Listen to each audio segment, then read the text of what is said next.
The night was dark and damp, the kind of darkness that seeps into your bones. I found myself driving alone down a desolate stretch of road, surrounded by an impenetrable wall of trees that seemed to whisper secrets to each other. The only companion in the car was the monotonous hum of the engine, a steady rhythm that somehow heightened the silence outside. Next to the clock. 3:37 a.m. The flickering streetlights overhead cast eerie shadows that danced along the edges of the road. My hands tightened on the wheel as a shiver ran down my spine. The GPS on my dashboard displayed a signal lost, leaving me alone with my thoughts and the oppressive darkness. I had taken a detour to save time, a shortcut through a forested area that I had never ventured into before. The road seemed to wind endlessly, the twists and turns disorienting. A feeling of unease settled in the pit of my stomach, and I couldn't shake the sensation that unseen eyes were watching me from the inky blackness beyond the trees. As I drove further into the heart of the forest, the road became narrower, and the overhanging branches formed a canopy that swallowed the moonlight. The air became thick with an indescribable tension, and I could almost hear the pulse of the forest itself.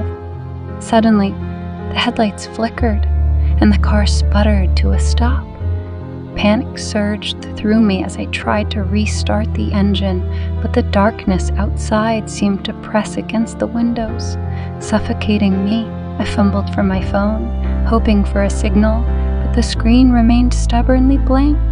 The forest outside seemed to come alive with an unnatural energy. Strange whispers echoed through the trees, and the shadows danced with malevolent glee. I stepped out of the car, my breath visible in the cold night air. The forest was silent now, as if it were holding its breath, waiting. As I peered into the darkness, a figure emerged from the shadows. It was a silhouette, tall and slender, moving with an otherworldly grace. My heart pounded in my chest as I called out, my voice swallowed by the oppressive stillness.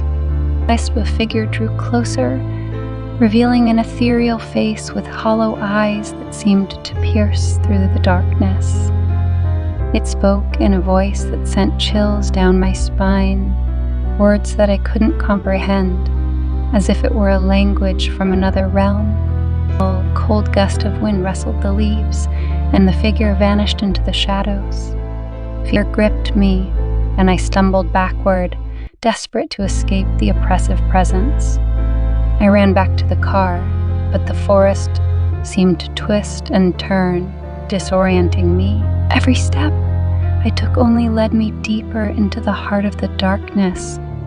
The whispers grew louder, a cacophony of voices that spoke of forgotten tales and ancient curses.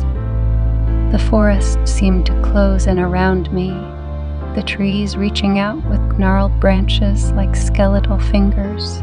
I felt a primal terror, a fear of the unknown that clung to me like a suffocating fog.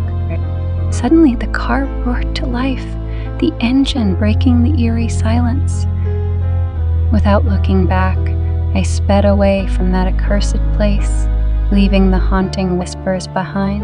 As I emerged from the forest, the first light of dawn began to break on the horizon, banishing the shadows that had gripped the night. I drove on, shaken to my core by the harrowing encounter. The forest remained etched in my memory, a place where reality blurred with the supernatural. I couldn't shake the feeling that the darkness still clung to me, a lingering presence that whispered of forgotten horrors and the thin veil between our world and the unknown.